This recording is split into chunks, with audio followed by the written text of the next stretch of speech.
조선만은 문을 닫았다는 거죠. 그러면서 이 부분, 이 구절 굉장히 우리가 잘 알아야 돼요. 일본 사신이 이제 동네에 편지를 보낼 때 어떻게 보냈냐면, 자, 지금 일본이 각국과 서로 통하여 세상 형편을 살펴보니 옛날처럼 혼자서 지낼 수 없으니 어쩔 수 없이 서로 통하여야 견딜 것이고, 서로 통하려면 정치와 풍속을 전부 새롭게 변해가여 새 법을 본받기 전에는 나라도 유지하지 못할 줄 깨달았다. 그래서 날마다 서양의 법을 본받기에 관민이 한 마음이 되어서 노력한 결과 점점 계명으로 나가는 효임을 벌써 적지 않았다. 귀국도 우리와 같이 타국과 왕래를 통해서 부강을 도모하는 것이 심히 옳다. 자유숲 115차 이승만 연구 스터디 2부에 대해서 강의하도록 하겠습니다. 앞서 30장은 서양 세력이 동으로 빠져나오는 거죠. 자, 31장은 이제 일본이 조선과 통하려고 하는 그 과정을 설명하는데요. 제가 여기에 슬라이드를 좀 많이 넣었습니다. 이걸 가지고 그냥 계속 한번 해보겠습니다. 자, 이제 일본이 조선과 통하려고 했는데 알아서 또한 사신을 보내서 원산에서 이제 통상을 하자고 그렇게 합니다. 그러나 일본도 사신을 보내가지고 동로에 보내가지고 통상 조약을 맺기를 청하고 있는데 조선만은 문을 닫았다는 거죠. 그러면서 이 부분, 이 구절 굉장히 우리가 잘 알아야 돼요. 일본 사신이 이제 동네에 편지를 보낼 때 어떻게 보냈냐면, 자, 지금 일본이 각국과 서로 통하여 세상 형편을 살펴보니 옛날처럼 혼자서 지낼 수 없으니 어쩔 수 없이 서로 통하여야 견딜 것이고, 서로 통하려면 정치와 풍속을 전부 새롭게 변해가여 새 법을 본받기 전에는 나라도 유지하지 못할 줄 깨달았다. 그래서 날마다 서양의 법을 본받기에 관민이 한 마음이 되어서 노력한 결과 점점 계명으로 나가는 효임을 벌써 적지 않았다. 귀국도 우리와 같이 타국과 왕래를 통해서 부강을 도모하는 것이 심히 옳다. 여기서 이승만 대통령이 기록한 내용을 보면 일본은 처음부터 한국을 점령하겠다 이런 뜻은 전혀 없어요. 30장에서도 그랬잖아요. 많은 나라들이 일본을 권해가지고 조선과 청나라가 합심해서 서양 세력을 막아라. 그렇게 이야기를 했고, 또 일본이 이제 조선과 통하려고 하니까 또 안 되는 거예요. 그래서 이런 이야기를 누구한테 줬냐? 동네 부윤, 이제 우두머리에게 부탁을 해서 그걸 정부에 주었습니다. 그러니까 정부에서는 바로 물리치는 거예요. 우리나라에서 이런 걸 받고자 아니하니 그 사신에게 주어서 내어 쫓아라. 이렇게 하는 거예요. 그래서 첫 번째 일본 사신 부득이 물러가는 것. 이것은 언제냐면요. 1868년도에 일본이 메이지 유신 성공하면서 그때부터 줄곧 조선과 이제 통하려고 하는 거예요. 뒤에 이제 제가 내용을 첨가를 좀 했습니다. 이것만 보면 이해가 안 될 것 같아서요. 두 번째, 일본 정부에서 다시 교섭하려고 했으나 결국 효과가 없었다. 그리고 세 번째, 누가 오느냐? 하나부사가 와요. 1870년도에 하나부사가 들어와서 다시 시도해서 또한 성사하지를 못했습니다. 이때부터 중요해요. 1870년도에 하나부사가 와가지고 와, 조선이 도저히 문을 안 연다. 그러면서 본국에 가서 보고를 해요. 일본에서 막 의논을 해요. 정한론을 할까 말까. 요 밑에 부분이 있는데요. 할까 말까 이렇게 하면서 정한론을 포기하고, 그 당시에 굉장히 일본의 많은 관리들이 유럽을 2년 동안 이와쿠라 사절단 해가지고 전 세계를 구경하고 오면서, 야, 우리 지금 전쟁하면 안 된다. 우리 메이지 지금 나라가 세워진 지 4, 5년밖에 안 됐는데 지금 또 외부에 가서 전쟁을 하면 우리는 엄청난 혼란을 겪게 된다. 그래서 우리 내부를 위해서 우리가 일을 하자. 그렇게 하면서 이제 정학론이 꺾입니다. 사이고 다카모리의 정학론이 꺾여요. 그렇게 하면서 어떻게 되냐? 1875년 9월경에 일본 군함 두 척이 이제, 우리가 강화도 조약이라고 하면 원효호라고도 하죠. 원양호 목사님 어때요? 원양호예요? 원효호예요? 원효호라고 하죠. 근데 이 책에서는 원양호라고 되어 있더라고요. 예. 예. 그래서 저는 어떤 거든 상관없을까. 여기서 이제 우리 교과서는 어떻게 되어 있냐? 원양호가 이렇게 강화도 앞바다에 와서 실책을 하고 있는데 이불로 우리로 하여금 이렇게 공격하도록 유도했다. 그런 이야기들을 거짓말을 하고 있는 거예요. 그러면 이승만은 어떻게 기록을 했냐? 사실에 입각해서 1875년 9월경에 일본 군함 두 척이 청나라 치푸라는 이게 아마 산동에 있는 겁니다. 땅에서 출발해 조선 해변을 지나가다가 강화 근처에서 내려서 배에서 먹을 물을 기르려고 이제 내렸다는 거예요. 그러면서 근처에 백성들이 보고는 프랑스나 미국의 군사인 줄 알고 일시에 총을 쏘면서 맹렬히 공격했다는. 그래서 일본이 이제 군사들이 격려해가지고 배에서 내려가지고 강화도에 있는 백성들을 겁박하고 마을에 불 지르고 후에 이제 나가사키로 물러갔다고 합니다. 물러가고 난 뒤에 이제 일본에서 보고를 하는 것이 원양어의 사건입니다. 우리가 말하고 있는 원양어의 사건의 내용과 완전히 다르다. 근데 강화도 조약은 불평등 조약이지만 당시에 전 세계 나라들이 이렇게 자기들이 들어가서 다른 나라가 좀 미개하면 다 불평등 조약을 맺은 것은 사실이에요. 근데 일본도 1854년 페리 제독이 들어왔을 때 불평등 조약을 맺었습니다. 그런데 그들은 메이지 유신 통해서 나라가 세워지면서 그들은 전 세계 이와쿠라 사절단을 통해서 전 세계 돌아다니면서 우리가 세웠던 그 불평등 조약들을 하나씩 해결해 나가고 있습니다. 그것이 우리가 알아야 할 역사의 방향이고 역사의 순서입니다. 순리예요. 그런데 우리는 무조건 불평등 조약 해가지고 일본이 우리를 침범하기 위한 전초기지로 마련했다. 이런 엉터리 역사는 우리는 다시는 발붙이지 못하게 해야 될 것입니다. 일본 이야기를 잠깐 하겠습니다. 일본이 개항한 것이 1853년인 페리 제도에 의해서 미국 페리 제도. 왜냐하면 당시에 산업화가 일어나면서 대서양 쪽에서는 고래가 씨가 말랐어요. 왜? 고래 기름이 산업화에 굉장히 중요한 물건이었거든. 그래서 이제 태평양 쪽으로 오다 보니까 계속 그들은 이렇게 흑선 같은 전기선을 타고 일본에 도착을 하니까 석탄고가 필요하게 돼요. 그러면서 당신네들 개항을 해라. 이렇게 하면서 떠났다가 이제 다시 언제쯤 와서 이제 개항을 하지 않으면 우리가 당신네들 공격할 것이다. 이렇게 했는데 나중에 개항을 하게 되는 그런 과정입니다. 그러면서 당시에 이제 여기서 굉장히 중요한 것이 뭐냐면 일본은 두 개로 나누어져 있는 상황이라고 하면 됩니다. 관서, 광동입니다. 관서는 누구를 이제 뒤따랐느냐면 임진왜란 당시에 도요토미 히데요시를 따랐던 세력이고요. 도요토미 히데요시가 그가 임진왜란 도중에 그가 병사를 하게 돼요. 병사하는데 자기 아들이 5살짜리 아기가 있어요. 그 아들을 이제 막부 5 원로들에게 맡겨요. 맡기는데 그 중에 이제 한 사람이 배신을 하게 되면서 이제 일본을 전체적으로 통일을 하게 돼요. 그 사람이 누구냐? 막부라는 거예요. 그분 이름을 제가 까먹었는데 도쿠가와가 점령을 하게 됩니다. 그러면서 이제 관서 쪽에 관동은 이제 도쿄 중심으로 에도입니다. 에도 쪽에 이제 일본의 그 국가를 전체적으로 통치하는 이제 도쿠가와 정부가 막부가 생기게 되고요. 관서는 도요토미 히데요시를 따랐던 사람들이 그들이 패배함으로 해서 이제 이쪽으로 하여튼 순종을 할 수밖에 없는 상황이에요. 그렇게 해서 도쿠가와 막부가 약 260년 동안 지배를 하는데 점차 그 세력이 약해지면서 이제 관서 쪽에 있는 팀들이 존항양의 사상이라는 것은 메이지 유신의 시작입니다. 마치 우리 조선의 유정척사파처럼 쇄국주의자의 사상이에요. 천황을 이제 국가의 최고 통승자를 두고 이제 나라를 쇄국하겠다는 겁니다. 그런데 동쪽 에도에서는 관동 쪽의 에도에서는 앞서 말한 것처럼 페리 함대가 들어와가지고 문을 열게 돼요. 그러면서 이제 개항을 하게 되는데 관서 쪽에서는 계속해서 개항을 못하게 막 싸우려고 덤벼드는 거예요. 그때 이제 도쿠가와 가문 중에서 미토 학과가 있는데 이 사람들이 뭘 연구하고 있냐?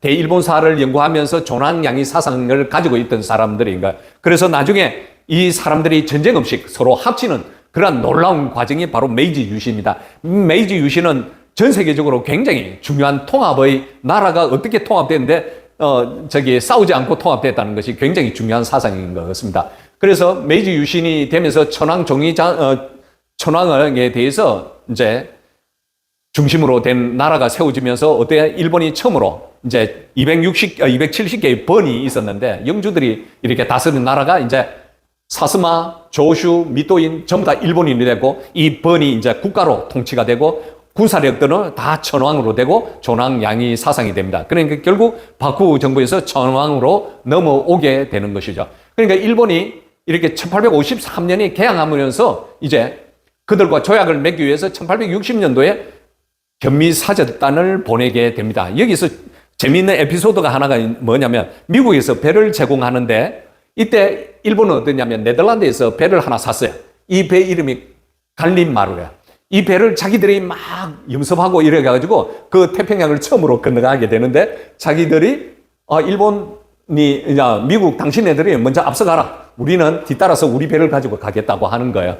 그때 수행원 중에서 후쿠자와 유기치라는 분이 있습니다. 이분이 나중에 유럽도 가는데 후쿠자와 유기치는 일본 돈 1000엔인가 10,000엔에 보면 이 사람이 이제 찍혀 있어요. 그것은 이 사람이 일본의 근대 국가로 세워질 때 사상적인 배경이 되었던 사람이에요. 자, 그러면서 이제 2년 후에 일본이 바쿠 분큐 유럽 사절단, 지금 견미 사절단하고 분큐 유럽 사절단은 어느 쪽이냐면 일본 지도를 그리면요, 도쿄에 있는 그 팀이에요.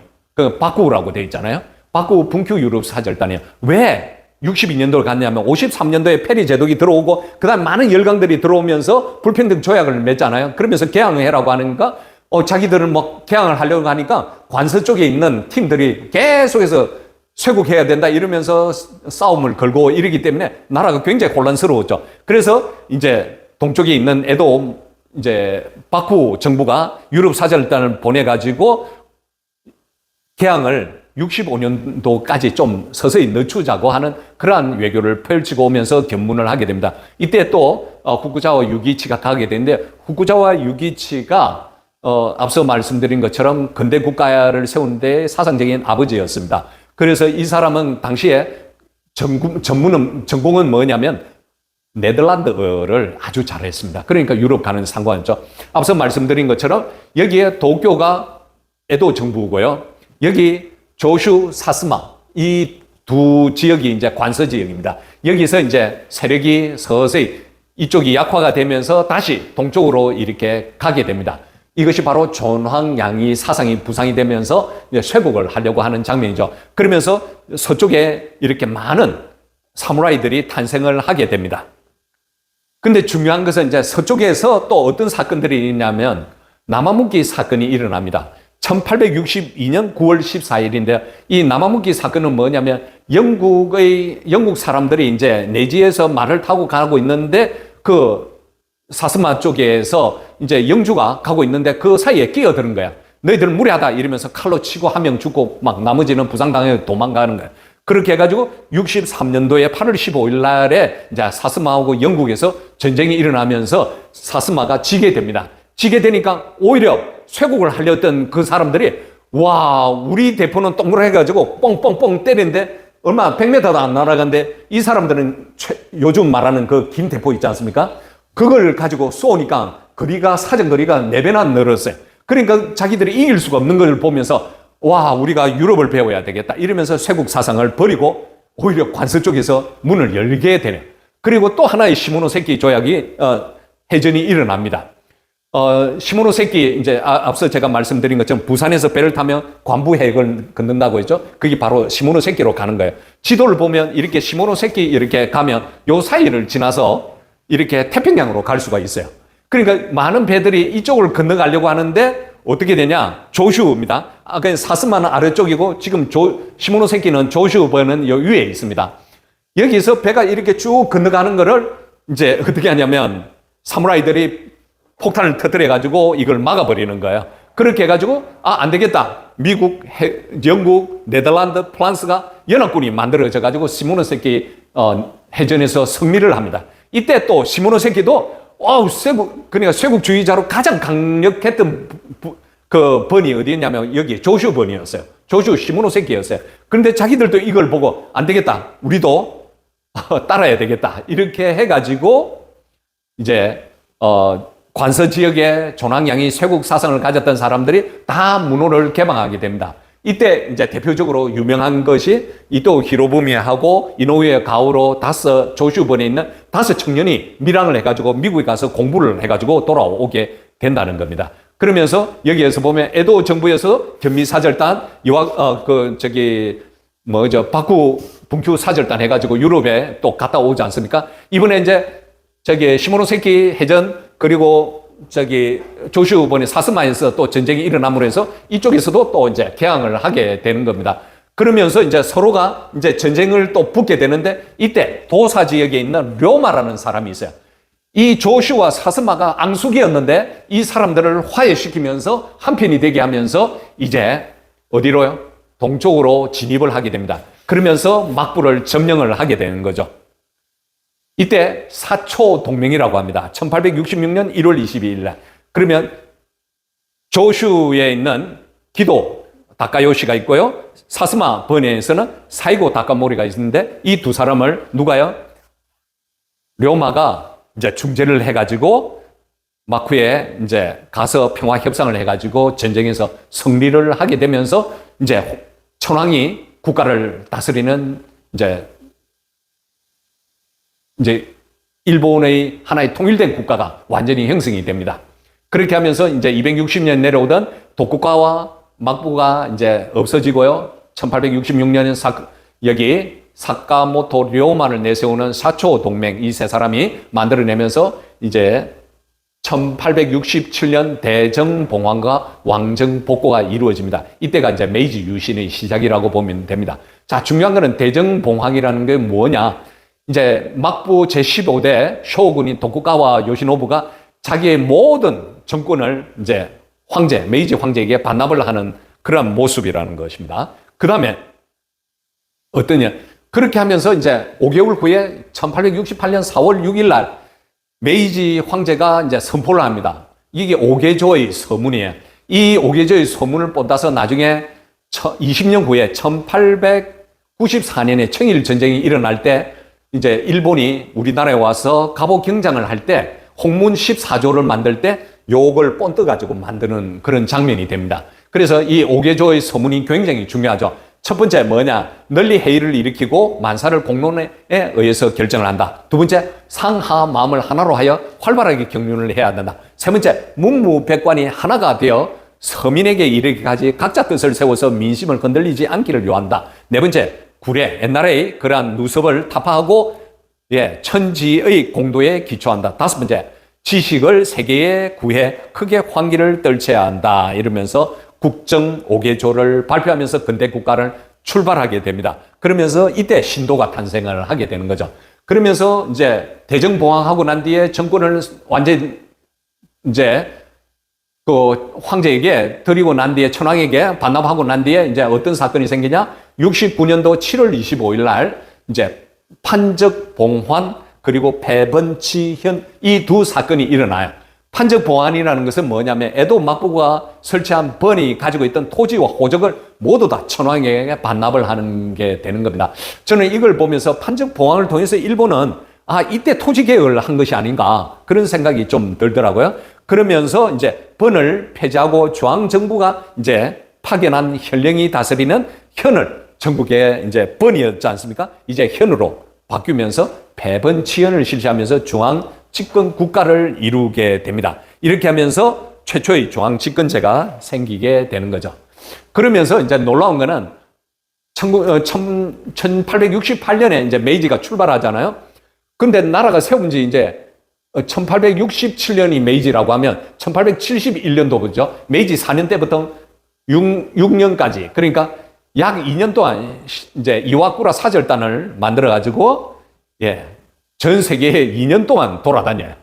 그때 불평등 조약을 재협상하고 선진문물 시찰하는데 여기에서 보면 우리가 아는 이름은 이제 기도 있고 이토 히로부미가 있고 학생들 60여 명의 학생들도 이렇게 갑니다. 전 세계 돌아다니면서 샌프란시스코, 영국, 프랑스, 네덜란드, 벨기에 그리고 덴마크, 오스트리아, 이탈리아, 이집트까지 가요. 아덴, 실론, 싱가포르, 사이공을 홍콩 통해서 이제 돌아오게 됩니다. 그때 중요한 거는 여기에서 보면 기도가 있지 않습니까? 유신 상걸 중에서 사이고만 이제 남아서 나라를 다스리고 있었어요. 그런데 자 여기 다시 보시면 기도 다카요시가 이제 이렇게 이와쿠라 사절단으로 2년 동안 나가 있었죠. 그리고 오쿠보 도시미치도 2년 동안 나가 있었어요. 그러면 사이고 다카모리 혼자 남아 있었다고 보면 되겠죠. 그러면서 이때 이제 정한론을 계속 펼치고 있는 상황에서 이와쿠라 사절단이 들어오면서 오쿠보하고 오쿠보하고 이와쿠라가 사이고 다카모리의 정한론을 제지를 해버리게 된다는 겁니다. 그렇게 하면서 10년 후에 이 사람들은 차례 이제 돌아가셔요. 이 사람들의 나이는 그렇게 많지 않았습니다. 그러니까 일본은 이렇게 사무라이들이 깨어나서 나라를 세우고 근대 국가를 만들었다는 부분에서 우리가 굉장히 참 그들의 역사에 대해서 우리가 존경을 표해야 할 부분도 있다고 생각합니다. 자, 정학론에 대해서 이렇게 이야기를 했는데 결국 이제 그것을 막아내었다는 거죠. 그렇게 하니까 한편으로는 조선을 호위로 권하여 다행히 들으면 부국 강병할 도리로 동심 합력하여 서양의 정세를 만든 것이 참으로 모두에게 완전한 계책이다. 만일 듣지 아니하면 그때 가서 다시 군사를 일으켜 치더라도 늦지 않다면서 사이고 다카모리의 정학론 계획을 듣지 않고 유보를 시켜버립니다. 자, 그러면서 사이고 다카모리가 이제 나중에 강화도 조약을 하고 난 뒤에 1년 후에 76년도에 세이난 전쟁이 일어납니다. 그러면서 사이고 다카모리가 그 세이난 전쟁에서 7달 동안을 싸우면서 2만 명이 죽고요. 재정이 2천만 원 가량이 이제 낭비가 되었다는 거죠. 결국 서양이 패하고 평화를 주장하던 편이 이겨서 조선의 큰 평화가 이르지 않게 되었으니 이는 진실로 양국에 대하여 다행한 일이라고 이승만은 이야기하고 있습니다. 이때 우리나라 정부에서는 어떤 상황이냐 이걸 전혀 알지 못했다는 거예요. 나라가 이런 위급한 형편에 처해 있는 줄을 짐작한 이들이 혹 있었는지 모르지만 전국의 백성들은 아무것도 모르고 꿈속에서 지내고 있었다라고 했습니다. 만일 이 전쟁이 일어났으면 임진왜란 이후에 또 한 번의 큰 전쟁이었다는 거죠. 결국 이제 사이고 다카모리의 뜻이 망령되다고 볼 수가 있다. 일본은 참 막아줘서 고맙다. 그러면서 이제 마지막으로 일본 정부에서 그의 주장을 따르지 아니한 것은 과연 장운한 계책으로 밝게 보았다고 할 수 있을 것이다. 어두운 이웃 나라를 극력 깨우쳐서 힘을 합쳐 보존하자고 한 것은 우리나라 시민들이 일본에 대해 깊이 감사해야 할 것이다. 라고 이승만은 이렇게 이야기를 하고 있습니다. 자, 그렇게 하면서 1876년 2월 27일 날 강화도 조약이 세워지는 것에 대해서 이제 다음 챕터에서 이야기하도록 하겠습니다. 감사합니다. 잠시 쉬고 또 하겠습니다.